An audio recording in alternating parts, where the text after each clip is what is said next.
பாட்டாவே படிச்சுட்டியா? அந்த டயலாக் எனக்கு பூரா தெரியாது.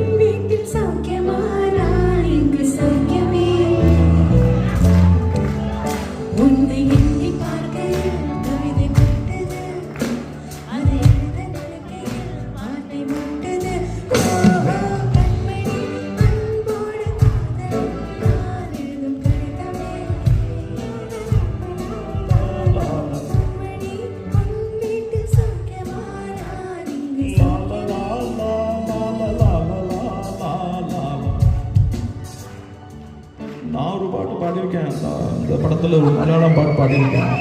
சும்மாவும் சும்மதன்யாவும் சேர்ந்திருந்தால் திருவோணம், அந்த பாட்டு பாடியிருக்கேன்.